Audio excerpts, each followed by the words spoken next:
Greetings.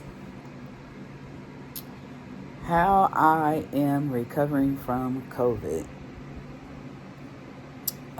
It's been 5 years since COVID has started, and this is the first time that I have ever tested positive.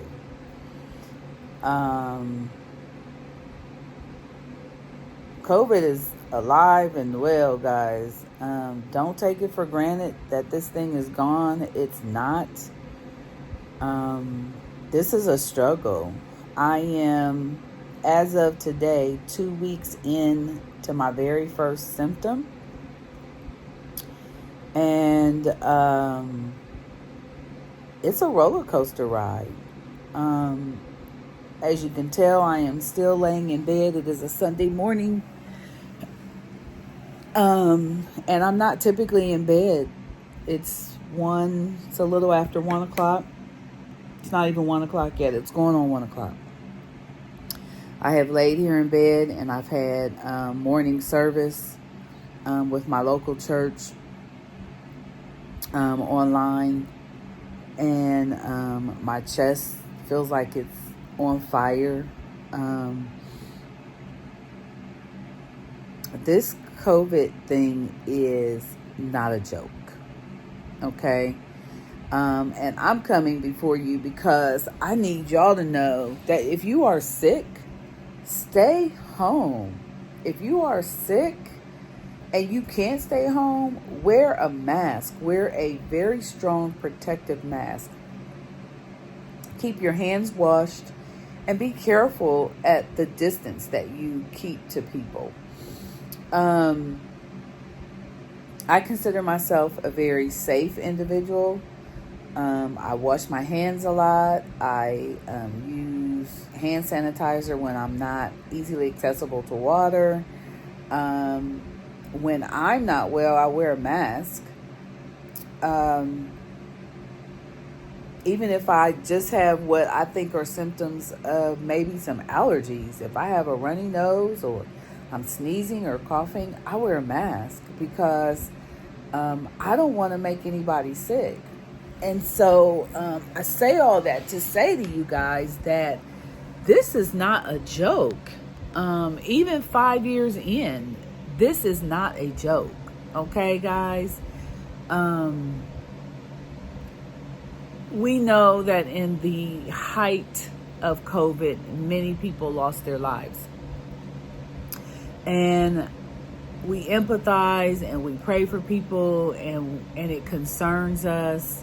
But no, we should not live and walk through life in fear. And I've never claimed sickness or illness. And so I've never, even in 5 years, believed that I would get COVID because I've done everything I could to try and be safe. But I have been working part-time in a daycare center. And anybody and everybody knows that kiddos, bless their little sweethearts, carry some really nasty germs. And it doesn't help. I'm just going to say it like it is. Parents, it doesn't help when you don't teach your children to cover their mouths or cover it. And I don't care how young they are.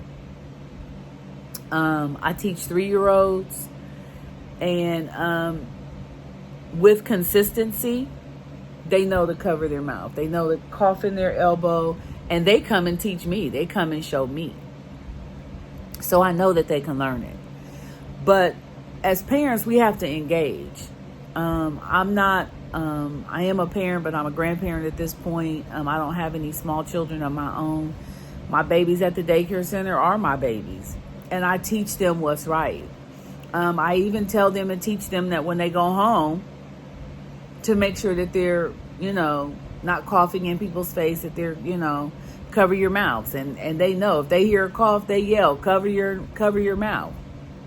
I have one little girl in my classroom who screams out, cover your mouth, y'all making grandma sick.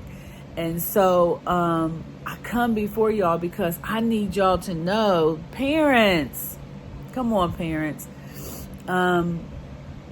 teach your children to cover their coughs and their sneezes. Teach them to use tissue and not their fingers going in their nose. I know everybody says, oh, kids dig in their nose. They do. But if you teach them to grab a tissue, they will grab a tissue.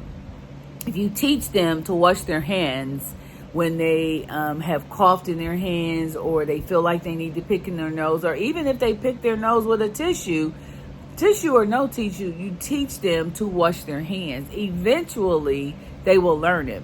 Let me say this about our children.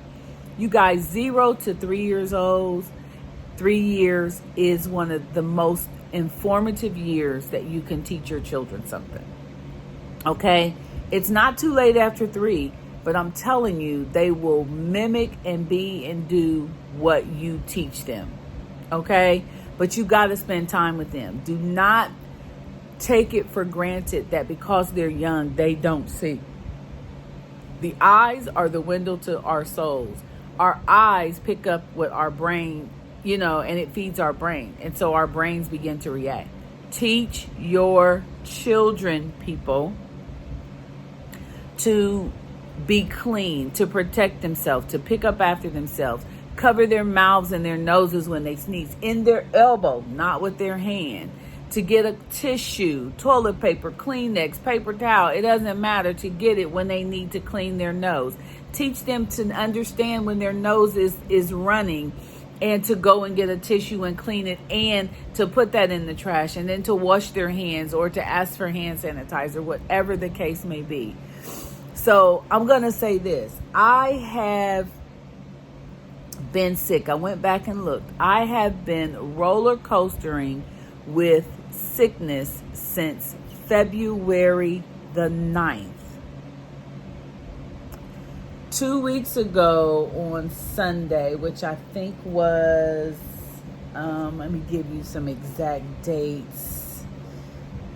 I'm sorry, I should have had those dates ready. I know I started with just having symptoms that I was fighting off on February the 9th. I did not work for 2 weeks then because I was roller coastering. Every day I had a new symptom. I didn't have one symptom on top of one symptom on top of one symptom. Every day I had a symptom. It went away. I got a new one. Every day it went away. And every day I went to bed the night before thinking that I was going to be able to get up and return to work. But every day, even if it was in the middle of the night, I woke up with a new symptom.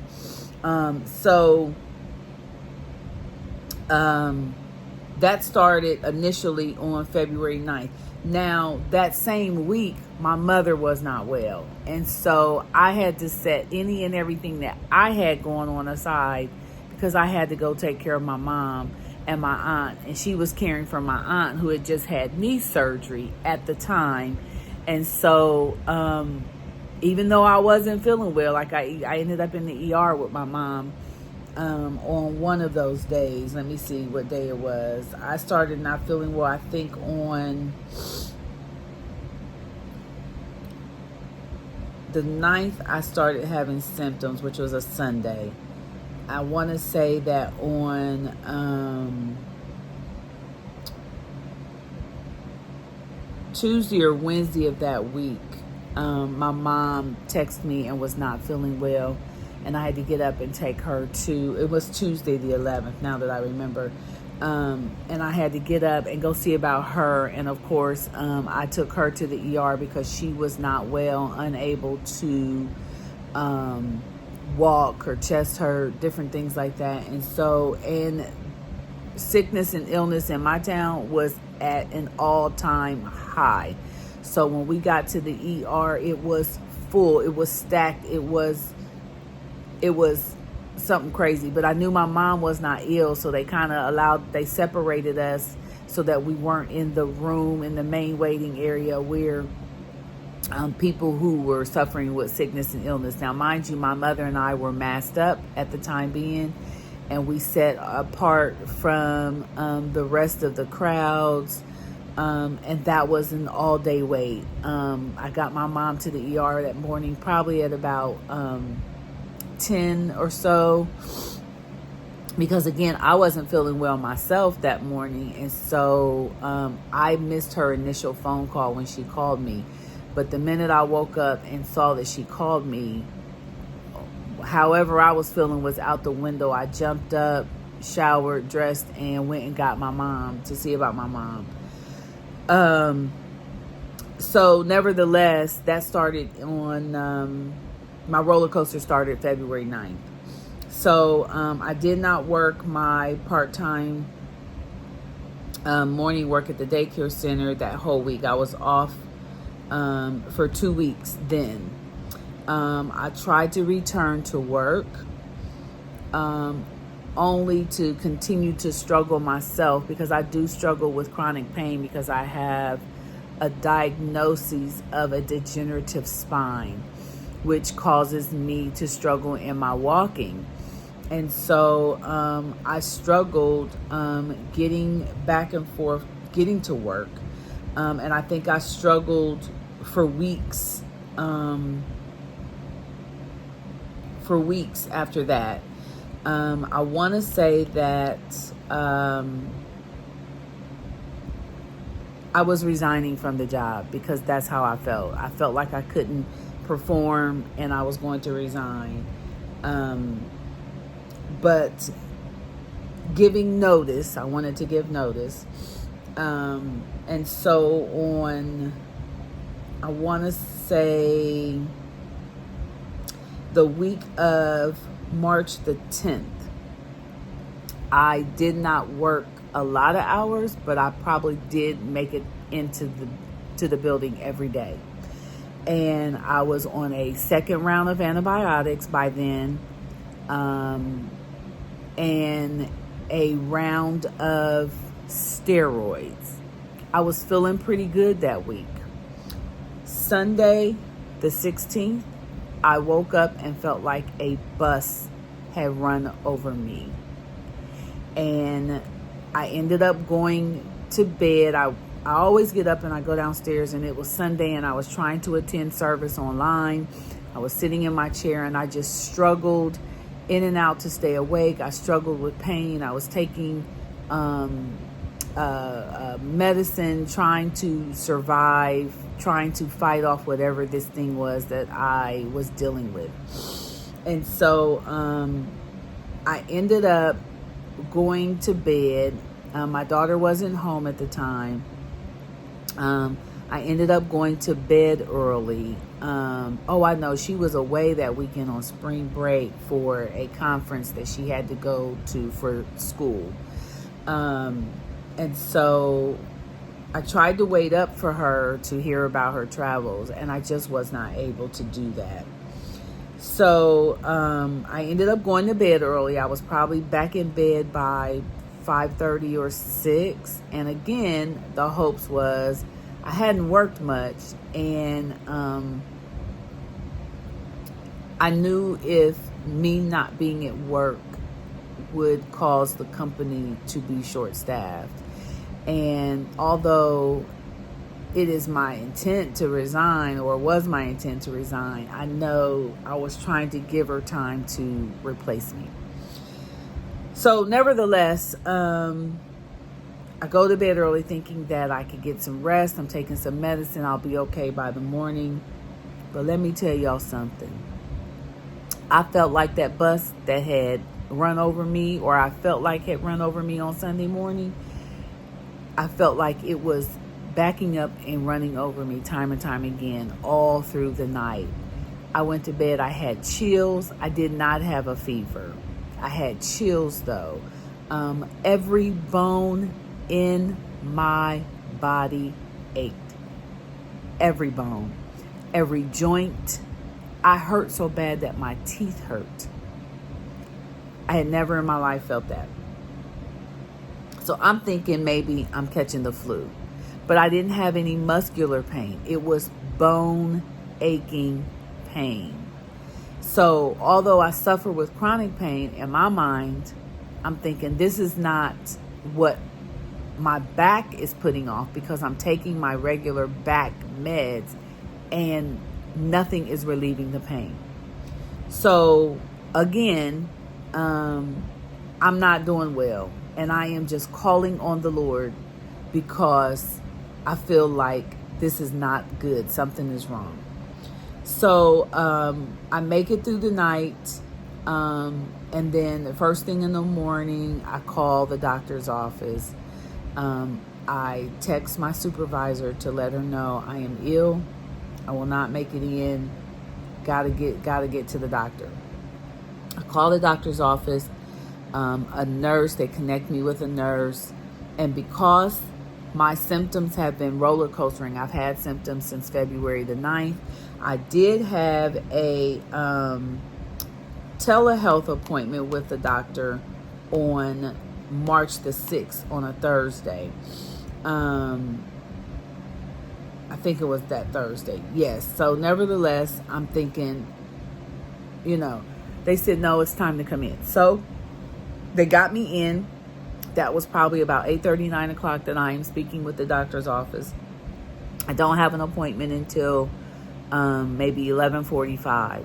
But trust and believe, I am barely able to walk. And I walk with a cane, and I'm barely able to hold myself up on the cane. So I get up at that point and begin to putter around so that I can get up and dressed and get out of here in order to make it to the doctor's office on time. So nevertheless, I do all that I need to do. I leave here in plenty of enough time, plenty of enough time that I literally am at the doctor's office almost an hour before I need to be there. Because I didn't want to fall asleep. I didn't want to not make it.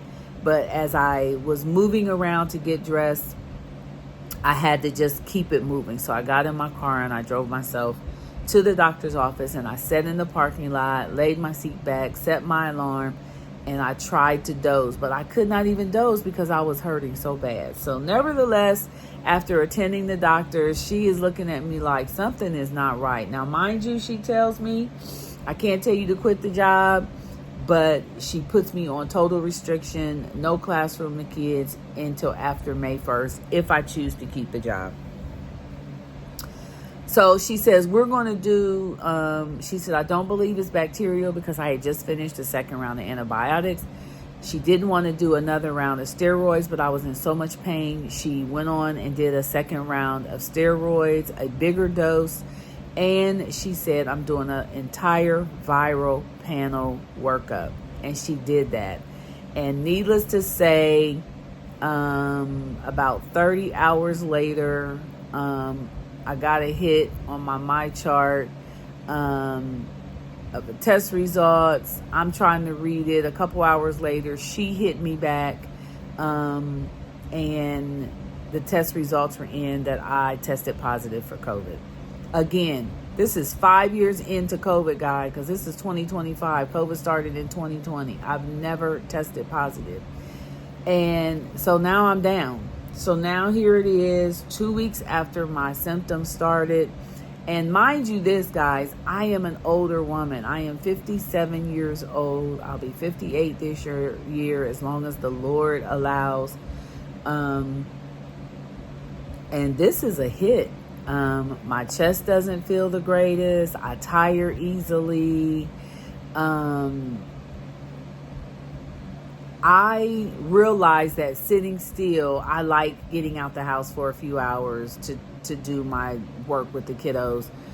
But I am winded or easily. I tire easily. I find myself going to bed. The steroids have me not sleeping well. Even though I go to bed, I might doze for a few moments, but I'm up. I've been up all hours of the night. The only blessing to that is that I like to get up at 3 and 4 o'clock in the morning and pray. And so have I been able to do that? I have, but I'm still up. I'm only getting a little sleep at a time, which makes me tired during the day. It's just been a rough road trying to recover and return to work after COVID. So I don't know if this is the norm for my body being tired and weary. But all I can say is this, recovering from COVID has been hard. Am I thankful? In the name of Jesus, I am. That I am recovering. I am. My hearts and my prayers go out to family members who have lost those with COVID. My heart and prayer goes out to those who are also suffering and trying to, or even suffering and with what they call long COVID. I pray in the name of Jesus that I don't have any such thing, which is why I have chosen to sit my body still, listen to it, and rest. I have not returned to the daycare center.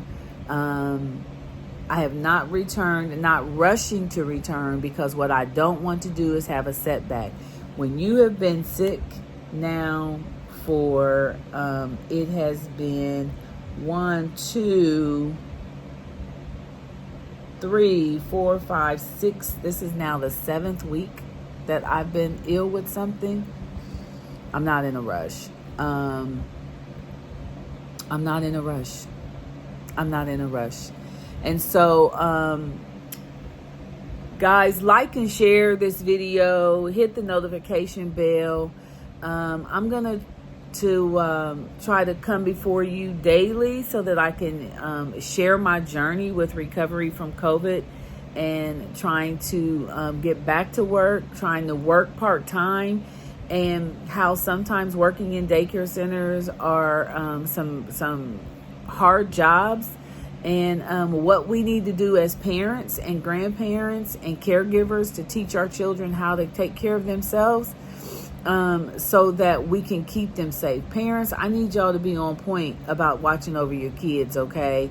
Make sure that you are bathing them at night, washing all the germs of the day off of them, teaching them to cover their noses and their mouths when they are coughing, teaching them to not pick their noses with their bare fingers, to get a tissue, teaching them how to.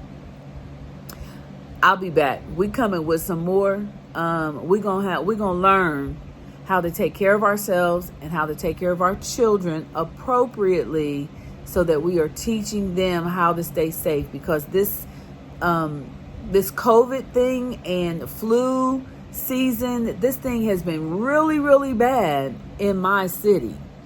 And we got to do better about how we take care of ourselves, guys. Because I can take care of me, but if you guys aren't taking care of you and you're not teaching your children how to take care of themselves, I don't care how young they are, you can teach them how to be cleaner about themselves and how to take care of themselves, and then how to even use their words to voice that they don't feel good. You know what I'm saying? Because just because I had COVID and I didn't have a fever, I've been roller coastering with sickness and illness since February 9th, and I never ran a fever. So just because we don't have a fever doesn't mean that we're not sick. And it also doesn't mean that we're not contagious, in spite of what they'll tell you. So I'm here to tell you this. Come follow me as we learn how to take care of ourselves in these strange times, in these strange seasons that we're going through. COVID is not gone. Cold and flus have never been gone. But guys, know this, that people have been known to not survive cold and flus, really bad cold and flus. We've got to do better about how we take care of ourselves, take care of our loved ones, okay? So I love you all with the love of Jesus Christ in my heart. Hit that subscribe button, that notification bell, and I'll see you guys in my next video. I love you. Take care of yourselves. Watch over your loved ones. And know that sickness and illness is real. Cold, flu, and COVID, they are going nowhere. We must take care of ourselves. I love you guys.